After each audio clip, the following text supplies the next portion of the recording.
मेरा नाम नाज़िया है। आज की मेरी ये कहानी सुनकर आप लोगों की चीख निकल जाएगी। आखिर मेरी ज़िंदगी ने मुझे इतने दुख दिए कि मैं खुद भी अपने दुखों को संभालने के काबिल नहीं रही हूँ। मेरा इस दुनिया में कोई नहीं है। मेरे माता पिता काफ़ी सालों पहले ही मुझे इस दुनिया से छोड़कर चले गए थे।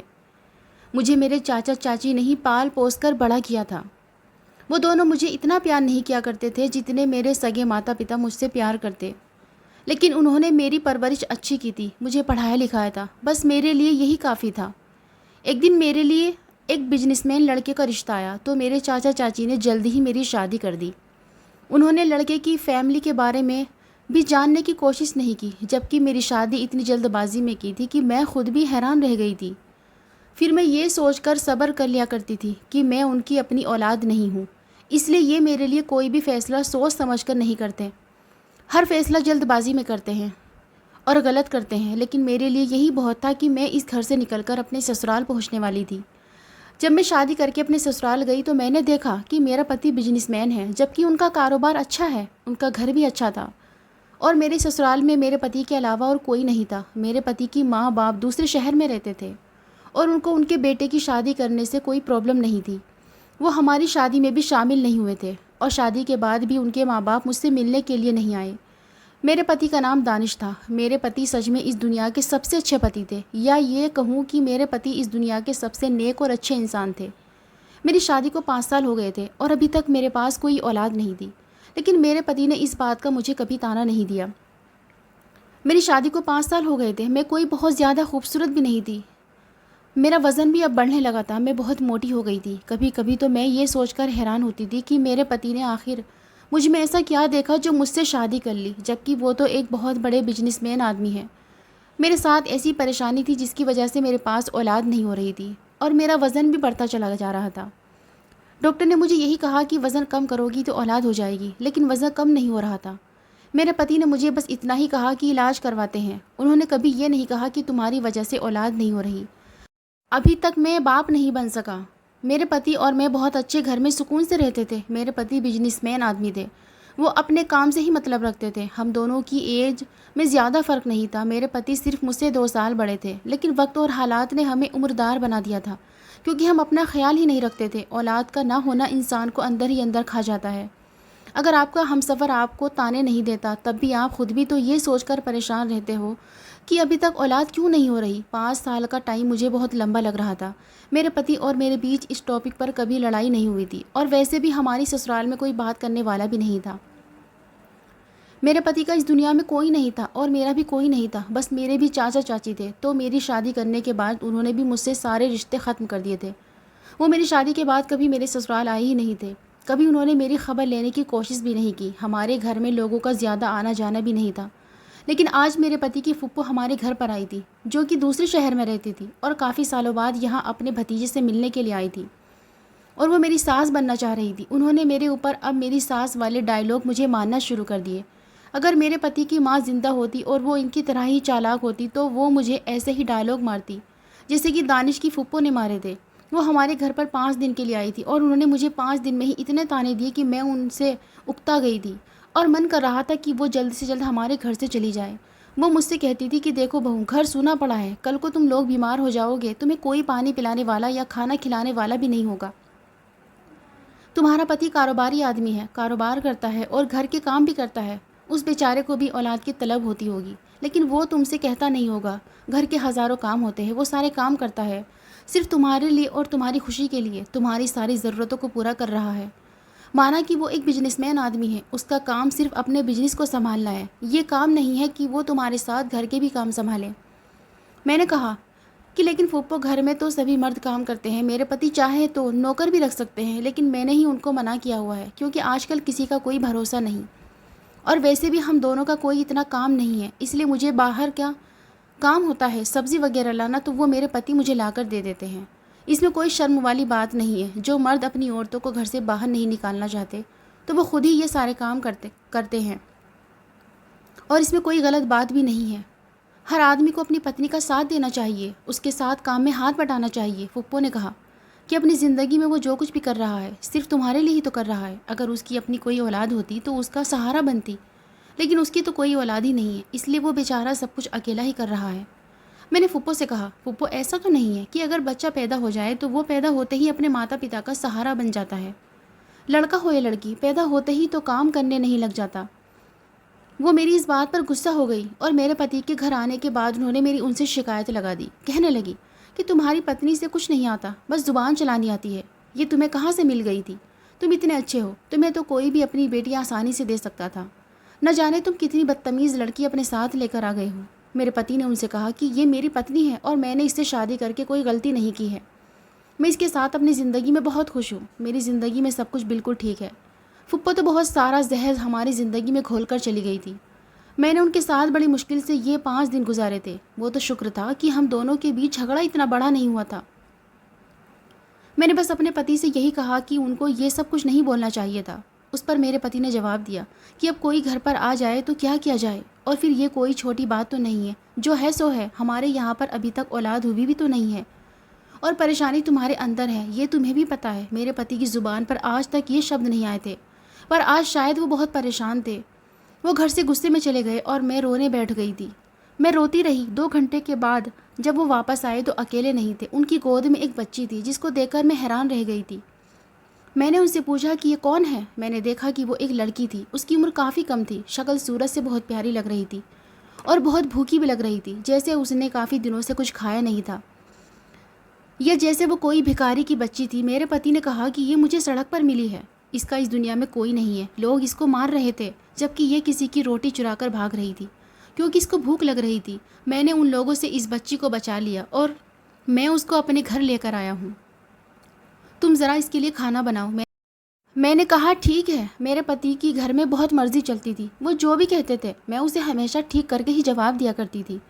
मैंने कभी उनसे कोई सवाल जवाब नहीं किया था और वो कोई बुरा काम करके नहीं आए थे। वो लड़की बहुत अच्छी और शक्ल से बहुत मासूम और भूखी लग रही थी। मेरे पति ने कहा कि मैं उसको कुछ कपड़े दिला देता हूँ ताकि ये नहा धोकर साफ़ सुथरी हो जाए। मेरे पति मार्केट से जाकर उसके लिए कपड़े लेकर आ गए। थोड़ी देर बाद वो नहा धोकर साफ़ सुथरी हो गई। जब हमने उससे उसका नाम पूछा तो उसने कहा कि मेरा नाम अनम है, मुझे मेरे पिता का नाम नहीं पता। उसने हमारे साथ बैठकर खाना खाया। वो इतनी बेचैनी के साथ खाना खा रही थी जैसे बहुत दिनों बाद उसने खाना देखा हो। हमारे दिल में भी शुक्र पैदा हो गया कि हम रोज़ इतना अच्छा खाना खाते हैं, लेकिन हमने कभी दिल में शुक्रिया अदा नहीं किया। और ये बेचारी कैसे खाना खा रही है। मेरे पति ने उसे कमरे में सोने के लिए कह दिया। वो मेहमानों वाले कमरे में सो रही थी और मैं और मेरे पति अपने कमरे में थे। हम दोनों ही छत की तरफ देख रहे थे। मैंने कहा कि आपने अनम को यहाँ क्यों रोक लिया? मेरे पति ने कहा कि अब वो हमारे साथ ही हमारे घर में रहेगी और मैंने सोच लिया है कि हम उसे गोद ले लेंगे और अपनी बेटी बना लेंगे। शायद हमें पहले ही ये सब कुछ कर लेना चाहिए था। मैं उन मर्दों में से नहीं हूँ जिनको अपनी नस्ल बढ़ाने की फ़िक्र ना हो और अपनी पत्नी का इलाज ही करवाते रहें और इंतज़ार ही करते रहें कि उसी से औलाद हो जाएगी और फिर हार मानकर दूसरी शादी कर ले। वैसे तो मुझे लड़के की चाहत थी क्योंकि वो नस्ल को आगे बढ़ाता, लेकिन अब जब मेरे नसीब में लड़का नहीं है तो लड़की ही सही। माँ बाप बनने के लिए बच्चा पैदा करने की ज़रूरत नहीं होती। दुनिया में ऐसे भी बहुत बच्चे हैं जिनके पास माँ बाप नहीं है और उनको गोद ले लिया जाए तो आप भी माँ बाप बन सकते हैं। मेरे पति की बातें सुनकर मेरी आंखों में खुशी के आंसू आ गए। मैं तो कब से यही कहना चाहती थी, लेकिन मैं छोटे बच्चे को अडॉप्ट करना चाहती थी, इतने बड़े बच्चे को नहीं। अनम 5 साल की थी और सब कुछ जानती थी, उसमें काफ़ी समझ भी थी, लेकिन मुझे तो छोटे बच्चे बहुत अच्छे लगते थे। खैर कोई बात नहीं, इंसान तो इंसान होता है। अगले दिन मैंने अनम से पूछा कि क्या तुम हमारे साथ रहना चाहती हो? ये बात सुनते ही अनम की आंखों में खुशी के आंसू आ गए। उसने कहा कि मैं आप लोगों को छोड़कर कहीं नहीं जाना चाहती और मैं आपके साथ ही रहना चाहती हूँ। बहुत ही मासूम बच्ची थी। मैंने उसे माँ बनकर पालना शुरू कर दिया। वो इतनी समझदार थी कि जाकर दुकान से सामान भी ले आया करती थी। उसने अपने आप मुझे मम्मी कहना ही शुरू कर दिया और मेरे पति को पापा। ऐसा लगने लगा था कि घर में ये जो इतनी बड़ी परेशानी थी अब वो हल हो गई है। जो लोग हमें जानते थे उनको इस बारे में पता चल गया कि हमने किसी बच्चे को अपने घर में रख लिया है और अब उसको पाल रहे हैं। लेकिन जिन लोगों को पता नहीं था हम उनको यही बताते थे कि ये हमारी बेटी है। लोग कहते थे कि क्या सच में ये आपकी बेटी है? हमारी फैमिली छोटी सी थी। हमने अनम का स्कूल में भी एडमिशन करवा दिया था ताकि वो थोड़ी बहुत पढ़ाई भी कर ले। वैसे उसका दिमाग पढ़ाई की तरफ बिल्कुल भी नहीं था। वो सड़कों पर रहती थी, लेकिन फिर भी मैं चाहती थी कि वो थोड़ी बहुत पढ़ाई करे, कम से कम उसे लिखना पढ़ना तो आ जाए। बाकी वो मेरे पति का कारोबार भी संभाल सकती थी क्योंकि आजकल लड़कियां सब कुछ कर रही हैं। और मर्दों के साथ कंधे से कंधा मिलाकर काम कर रही हैं। मेरे पति का बिजनेस अच्छा था, उसको संभालने के लिए अगर उनकी अपनी औलाद उसे संभाले तो इससे अच्छी कोई बात नहीं थी। मैंने अनम की परवरिश बहुत अच्छे तरीके से की और साल इसी तरह से गुजरने लगे। अब वो काफ़ी बड़ी और जवान होने लगी थी। अब ऐसा लगता था कि घर में एक नहीं दो दो औरतें हैं। घर के काम भी वो अच्छी तरह से कर रही थी। मुझे भी सहारा मिल गया था। वो घर के लिए शॉपिंग भी करती थी। एक बात तो थी कि वो मुझसे ज़्यादा अपने पापा से मोहब्बत करती थी। वैसे भी बेटियां अपने पापा की ही लाडली होती हैं। वो मेरे पति से बहुत ज़्यादा प्यार किया करती थी। उसने हमें अगले दिन से ही मम्मी पापा कहना शुरू कर दिया था। ये शब्द सुनने के लिए तो हम तरस गए थे, लेकिन ख़ानदान की तरफ से बड़ी परेशानी का सामना करना पड़ा था। मेरे पति के रिश्तेदारों ने यहाँ तक भी कह दिया था कि तुमने सड़क के किनारे से उठाकर उस बच्चे को अपनी औलाद बना लिया। न जान न पहचान बेवजह ही तुमने उसे अपनी औलाद बना लिया, जबकि इस घर में तुम्हारी पत्नी भी रहती है। मेरे पति इस बात पर यही जवाब देते थे कि अब वो मेरी बेटी है और मेरी पत्नी उसकी माँ है। तो लोग यही कहते कि नहीं, वो उसकी माँ नहीं है। तुम्हें अगर बच्चा ही गोद लेना था तो किसी छोटे से बच्चे को गोद लेते। मेरे पति का यही जवाब होता था कि क्या वो छोटा बच्चा हमारा छोटा ही रहता, कभी बड़ा नहीं होता। तो लोग कहते कि जब तक वो बड़ा होता तुम्हारी पत्नी बूढ़ी हो जाती, और अभी तो तुम्हारी पत्नी जवान है, खूबसूरत है, और तुम्हें उस बच्ची के असल माता पिता के बारे में पता लगाना चाहिए था। तब जाकर तुम्हें उसे अपने घर में रखना चाहिए था। ऐसे ही किसी के भी बच्चे को अपने घर में उठाकर रख लिया। वो मासूम बच्ची नहीं थी, बल्कि 5 साल की थी, और 5 साल का बच्चा समझदार होने लगता है। ऐसे ही किसी अनजान को अपने घर में जगह नहीं देनी चाहिए। तुम्हें ये सब कुछ अजीब नहीं लगता? मेरे पति लोगों के साथ बहुत बहस करते थे। कभी कभी उनका लोगों से इस बात पर झगड़ा भी हो जाया करता था। वो कहते थे कि जो इंसान भरोसा कर रहा होता है वो गलती पर नहीं होता, गलती पर वो होता है जो भरोसा तोड़ता है, और भरोसा करने वाले को कभी सज़ा नहीं मिलती। मैंने उस बच्चे को सड़क से उठाकर अपनी औलाद बना लिया। अब वही मेरी बेटी है और मेरी पत्नी ने उसकी परवरिश की है। जो गंदगी आप लोगों के दिमाग में चल रही है उससे मुझे कोई फ़र्क नहीं पड़ता। आप लोग हमें हमारे हाल पर छोड़ दो। हमारे घर पर जो थोड़े बहुत रिश्तेदार आते हैं, अब उनका भी हमसे मिलना मिलाना कम हो गया था। उन्होंने भी हमारे घर आना छोड़ दिया था, जिससे एक ख़ानदान तो मेरी माँ की बेटी का था, जो मेरी बहुत अच्छी दोस्त भी थी। उनके न आने जाने पर मुझे बहुत बड़ा दुख हुआ था, लेकिन उसकी भी जवान बेटी थी और उसके पति ने कहा कि उन्होंने उस लड़की को सड़क से उठाया है। पता नहीं कौन है, कैसी है, उसके अंदर किसका खून है, किस नस्ल की है, किस बिरादरी की है, इसलिए अब तुम हमारी बेटियों को उनके घर लेकर नहीं जाओगी। मैंने अपने पति से कहा कि ये सब कुछ तो बहुत अजीब है। हमें इस दुनिया में रहना है तो लोगों से रिश्तेदारी भी रखनी होगी। कभी कभी दोस्तों रिश्तेदारों की ज़रूरत पड़ ही जाती है। मेरे पति ने कहा कि कोई ज़रूरत नहीं है, हमें उनकी कोई ज़रूरत नहीं पड़ेगी। हम बीमार होंगे तो हमारा इलाज डॉक्टर करेगा, हमारे रिश्तेदार नहीं। हम अकेले होंगे तो हमारी बेटी हमारा साथ देगी, हमारे रिश्तेदार नहीं। तो ऐसे लोगों का क्या फ़ायदा? क्या वो हमारे घर पर हमारे लिए खाना बना कर लाते हैं? बात तसल्ली की और समझने वाली होती है। किसी ने आज तक ये नहीं समझा कि मैं बे औलाद हूँ। मैं भी चाहता हूँ कि मैं अपने बच्चों पर जो कमाता हूँ अपनी कमाई लगाऊँ, लेकिन जब मेरे पास बच्चे ही नहीं हैं तो कहाँ अपना पैसा जाया करूँ?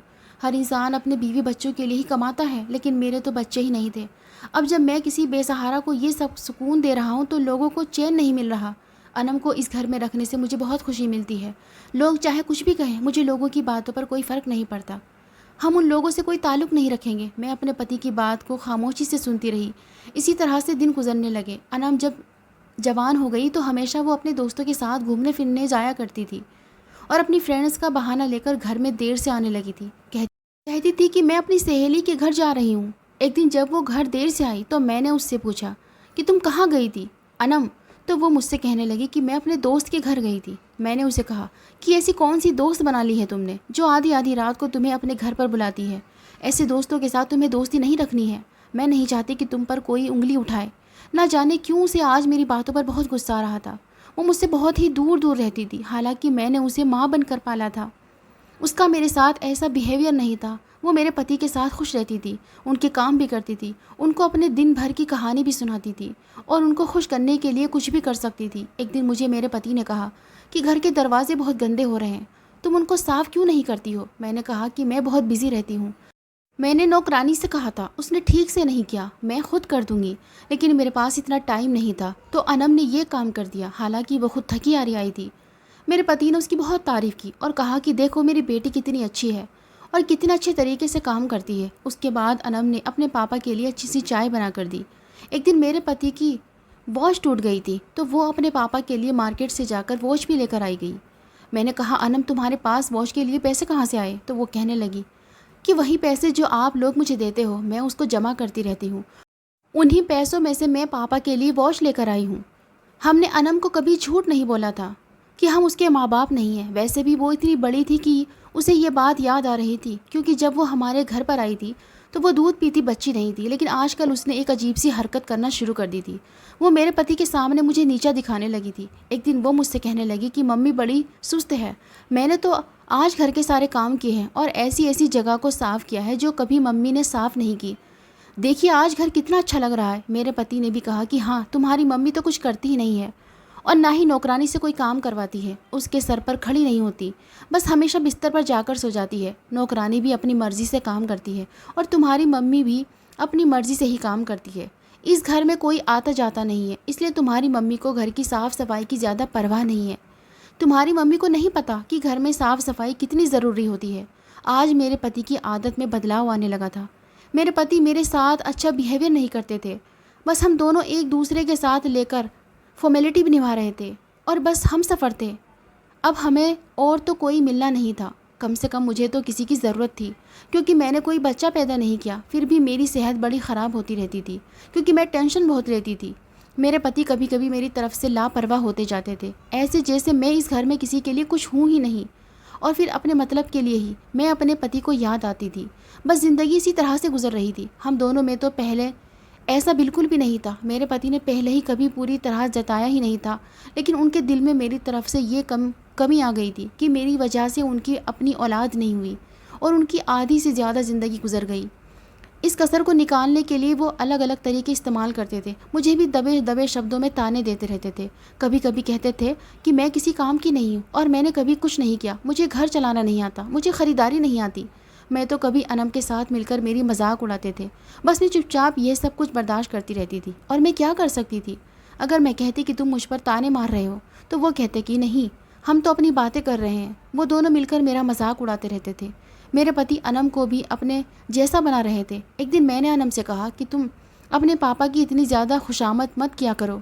तुम मुझे उनके सामने इतना बुरा बनाती रहती हो। अगर वो तुम्हारे पिता हैं तो मैं भी तो तुम्हारी माँ हूँ। तुम्हें अपनी माँ का मजाक उड़ाते हुए शर्म नहीं आती?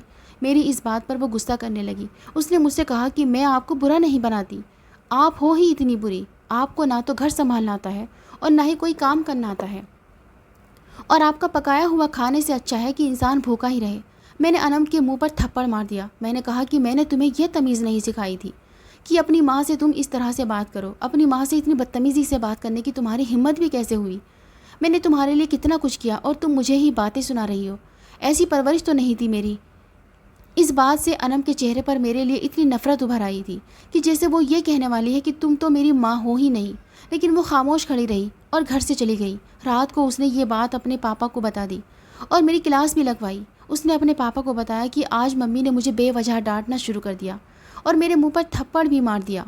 मेरे पति ने मुझसे कहा कि ये तुम्हारी कॉक से पैदा नहीं हुई है, ये मेरी बेटी है, जो इसको तुम इसे कुछ भी कह दोगी। और तुम्हारी हिम्मत कैसे हुई कि तुमने मेरी बेटी पर हाथ उठाया? इसको इस घर में मैं लेकर आया हूँ, तो इसलिए उसके जज्बात की कदर करो। आज के बाद अगर तुमने इसको हाथ भी लगाया तो मैं तुम्हें घर से निकाल दूंगा। मैंने अपने पति को जवाब दिया कि ये मेरे पेट से पैदा नहीं हुई तो क्या, मैंने इसको पाला तो है। क्या पालने वाली माँ का कोई मकाम नहीं होता? मेरे पति ने कहा कि आजकल तो पैदा करने वाली माँ का भी कोई मकाम नहीं दिया जाता। बच्चे बहुत बदतमीज़ हो गए हैं। अपनी इज्जत अपने हाथ में होती है। आइंदा मेरी बेटी पर हाथ मत उठाना। ये मत समझना कि जैसे वो कोई छोटी बच्ची है। और जवान लड़की पर हाथ कौन उठाता है, तुम्हें खुद सोचना चाहिए। मेरे पति भी अनम के साथ मिल गए थे। मैं हैरान थी और उन दोनों को उनके हाल पर छोड़ दिया। सबसे ज़्यादा दुख तो मुझे इस बात पर हुआ था कि मेरे पति ने मुझसे कहा कि मैं तुम्हें इस घर से निकाल दूंगा। आखिर मैंने अनम को पालने के लिए क्या कुछ नहीं किया। मैं उन दोनों से अब बात भी नहीं करती थी, घर में चुपचाप ही रहती थी। जब एक दिन मेरे पति घर पर नहीं थे तो अनम ने मेरे साथ ऐसा किया कि मेरे पैरों तले से ज़मीन ही निकल गई थी। मैं सोच भी नहीं सकती थी कि वो कभी ऐसा भी कर सकती है। वो किसी से फ़ोन पर कह रही थी कि आ जाओ। वैसे भी वो औरत घर में अकेली है और पापा के आने में अभी कुछ घंटे हैं। वो पता नहीं किसको बुला रही थी। मेरे दिल में अजीब व गरीब ख्याल आ रहे थे और उल्टे सीधे सवाल जागने लगे थे।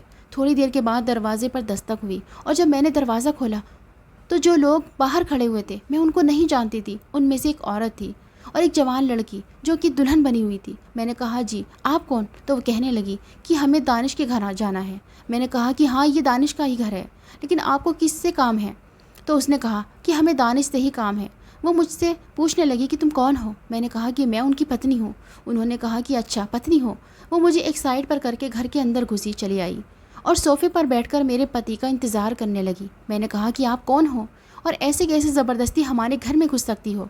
मैं आपको नहीं जानती और आपने अपनी बेटी को दुल्हन क्यों बनाया हुआ है? उन्होंने कहा कि दुल्हन को दुल्हन ही बनाया जाता है। ये औरत तो मुझे बहुत ही ज़्यादा चालाक लग रही थी। थोड़ी देर के बाद मेरे पति आए तो वो अकेले नहीं थे बल्कि उनके साथ 4 लोग भी थे। मैंने अपने पति से कहा कि ये क्या हो रहा है? तो मेरे पति ने कहा कि तुम ज़रा जाकर मेहमानों के लिए नाश्ता लगाओ। मुझे कुछ अजीब लग रहा था क्योंकि एक आदमी मौलवी भी थे जिसने हाथ में रजिस्टर भी पकड़ा हुआ था। मेरे दिल में ना जाने कैसे ख्याल आ रहे थे, कहीं मेरे पति का तो निकाह नहीं हो रहा था। मैं नाश्ता बनाने के लिए किचन में चली गई। थोड़ी देर के बाद जब बाहर आई तो मैंने देखा कि मौलवी साहब मेरे पति का ही निकाह पढ़ा रहे थे। मैं फ़ौरन भागी और मैंने कहा कि ये सब कुछ क्या हो रहा है? तो अनम ने पकड़ के मुझे साइड पर कर दिया और कहने लगी मम्मी आप मेरे साथ आओ। ऐसे यहाँ पर पापा के दोस्तों के सामने तमाशा लगाने की कोई ज़रूरत नहीं है। वो मुझे अपने साथ दूसरे कमरे में ले आई। मैंने कहा कि ये सब कुछ क्या हो रहा है? मैं बुरी तरह से घबरा गई थी। मेरे पति का निकाह हो रहा था। मैं अपने पति की शादी को रोकना चाहती थी, यहाँ तक कि मैं बाहर जाने लगी, लेकिन अनम ने मेरा हाथ बहुत मजबूती से पकड़ा हुआ था और मुझे कमरे के अंदर बंद कर रही थी। मैंने कहा कि तुम क्या कर रही हो? प्लीज़ अनम मुझे जाने दो, नहीं तो बहुत देर हो जाएगी। अनम ने कहा कि देर तो हो चुकी है और मैं इस घर में बहुत बड़ी मुसीबत लेकर आ गई हूँ। मैंने कहा कि तुम्हारा क्या मतलब है? अनम मेरा हाथ नहीं छोड़ रही थी। थोड़ी देर के बाद मुझे बाहर से आवाज़ आई। सब एक दूसरे को मुबारकबाद दे रहे थे और शुक्र अदा कर रहे थे। इसका मतलब कि निकाह हो चुका था। मैं अपने घुटनों के बल ज़मीन पर बैठे ऐसे रो रही थी जैसे मेरे शरीर की जान निकल रही हो। मैं तो 35 साल की थी और मेरा इस दुनिया में कोई भी नहीं था। मेरे पति ने इस उम्र में आकर दूसरी शादी कर ली। मुझे यकीन नहीं हो रहा था, लेकिन मर्द तो इतनी जल्दी बूढ़ा नहीं होता। कुछ देर के बाद अनम ने बाहर से दरवाज़ा खोल दिया। जब मैं बाहर गई तो निकाह हो चुका था और वो लड़की भी मेरे पति के पास बैठी हुई मुस्कुरा रही थी और मेरी तरफ देख रही थी और उसकी माँ उसकी बलाई ले रही थी। मेरे पति ने भी मुझे अजीब सी नज़रों से देखा। मेरी आंखों में आंसू थे। मैं हार चुकी थी। मेरे पति ने उन लोगों से कोई पर्सनल बात की और वो लोग मेहमानों वाले कमरे में चले गए थे और मैं अपने कमरे में आ गई थी। कुछ देर बाद मेरा पति कमरे में आया। मैं उसे देखकर रो रही थी। वो मेरे साथ ऐसा बिहेव कर रहा था जैसे वो मुझे जानता ही नहीं है। मैंने कहा कि ये सब कुछ क्या है? उसने कहा कि मैंने जो किया बिल्कुल ठीक किया। उसने कहा कि मैंने जो किया बिल्कुल ठीक किया। हाँ, ये बात अलग है कि मुझे ये काम 8 साल पहले ही कर लेना चाहिए था। मेरी अभी भी औलाद हो सकती है। मैं औलाद पैदा करना चाहता हूँ। मुझे बेटे की तमन्ना है और मेरी बेटी भी चाहती है कि उसके भी भाई हों। तुम्हारे साथ तो ये सब कुछ पॉसिबल नहीं है, इसलिए मैंने दूसरी शादी कर ली है। और मैंने दूसरी शादी कर ली तो क्या हो गया? अभी तक तुम्हें छोड़ा तो नहीं है। बस इस घर में वैसे ही हो रहो जिसे पहले रहती थी। बाकी मैं कोई उल्टी सीधी बातें और रोज़ रोज़ के झगड़ों में नहीं पड़ना चाहता। अगर तुम्हें इस तरह की ज़िंदगी कबूल नहीं है तो तुम मुझे बता दो, मैं तुम्हें आज़ाद कर दूँगा। मेरे पति इतना कहकर कमरे से बाहर चला गया था और थोड़ी देर बाद अनम कमरे में आ गई। उसने मुझे कहा कि मम्मी फ़िक्र मत करो, सब कुछ ठीक हो जाएगा। और फिर कमी भी तो आपके अंदर ही है ना। अब पापा ने आपको अगर इस घर में रखा हुआ है तो आपको उनका शुक्र अदा करना चाहिए। मैं हैरान थी कि इसे मुझसे इतनी नफ़रत क्यों थी। इसलिए कि मैंने इसे बचपन से पाला था। थोड़ा सा डांट देती थी, कभी 1-2 थप्पड़ लगा देती थी। माँ तो सब कुछ करती है अपनी औलाद की परवरिश में। अब मुझे अनम पर बहुत गुस्सा आ रहा था क्योंकि उसने ही ये सब कुछ करवाया था। वो ही उस औरत को घर में लाया करती थी और वो उस लड़के के छोटे भाई से प्यार करती थी और उससे शादी करना चाहती थी। लेकिन उस लड़की के भाई ने कहा कि पहले मेरी बड़ी बहन की शादी होगी, उसके बाद ही मैं शादी करूँगा। और उसकी बड़ी बहन की शादी की उम्र गुजर चुकी थी। वो 32 साल की हो गई थी। अनम ने उससे कहा कि मेरे पास एक रिश्ता है, बड़े ही अमीर आदमी है, उनका बहुत अच्छा बिजनेस है।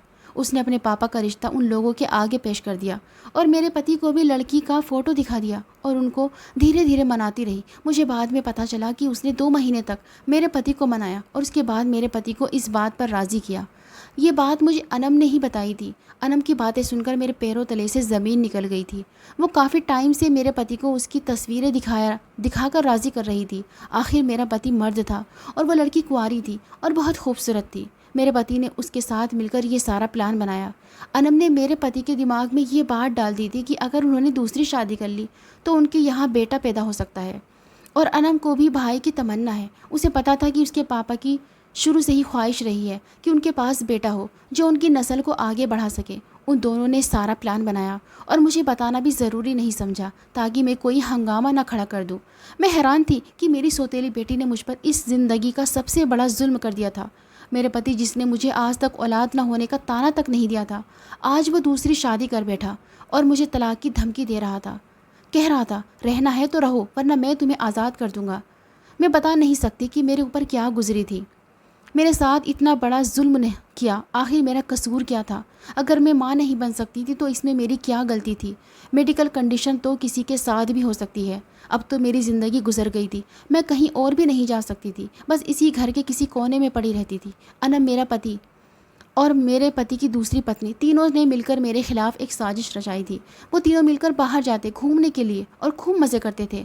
कुछ दिनों बाद पता चला कि मेरे पति के यहाँ औलाद होने वाली थी और मेरी ज़िंदगी बस एक कमरे में ही गुजर रही थी। मैं बहुत बुरी ज़िंदगी गुजार रही थी, लेकिन अब मैं इस ज़िंदगी से बहुत ज़्यादा तंग आकर रह गई थी। इसलिए मैंने फ़ैसला किया कि मैं इस घर को छोड़कर चली जाऊंगी, क्योंकि मुझे उन लोगों को अपनी खुशियों को मारते हुए नहीं देखा जाता। मुझे पता था कि अगर मेरे पति के यहाँ बेटा पैदा हो गया तो उनके दिमाग आसमान पर चढ़ जाएंगे और वो मुझे और भी ज़्यादा बुरा समझने लगेगा। मैं पढ़ी लिखी थी, इसलिए मैंने अपने पढ़े लिखे होने का फ़ायदा उठाया। जब मैंने अपना सामान पैक किया तो उन लोगों ने मुझे रोकने की कोशिश भी नहीं की और मुझे जाने दिया, बल्कि वो तीनों मेरे घर से जाने पर बहुत ज़्यादा खुश हो गए थे। मैं रोती हुई उस घर से बाहर निकल आई। ना जाने अब मेरी मंजिल कहाँ थी। मैं तो बस घर से निकल गई थी, क्योंकि घर में रहकर भी मेरी ज़िंदगी ख़राब हो रही थी। काफ़ी साल मैंने इस घर में अपनी ज़िंदगी को बर्बाद कर लिया था।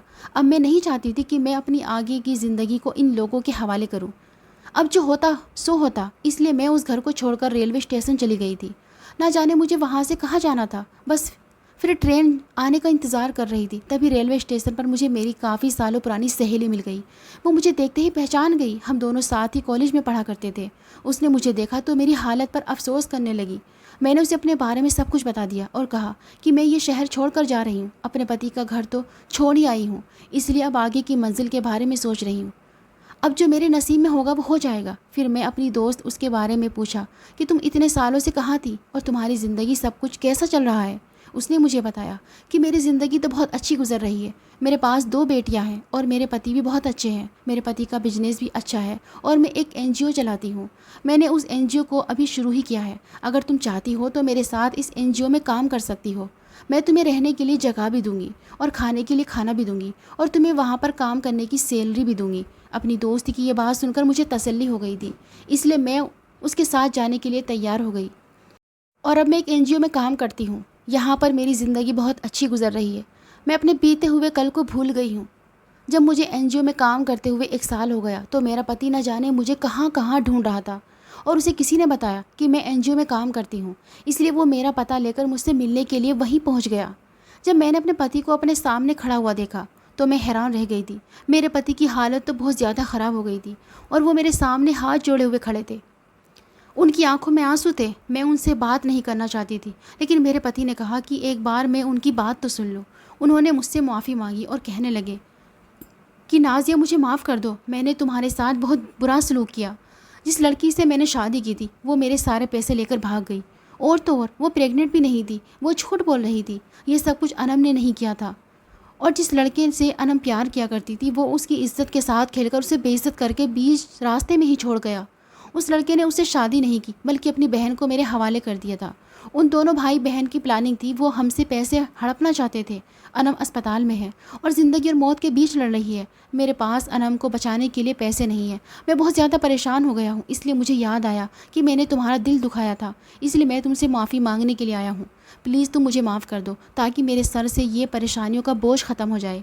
मैं किसी भी हाल में अपने पति को माफ़ करने के लिए तैयार नहीं थी, लेकिन जब उन्होंने मुझे अपनी परेशानियों के बारे में बताया तो मेरा दिल कमज़ोर पड़ गया और मैंने अपने पति को माफ़ कर दिया। मेरे पति का कहना था कि वो मुझे अपने साथ अपने घर लेकर जाना चाहता है, क्योंकि अभी तक उन्होंने मुझे तलाक नहीं दी थी।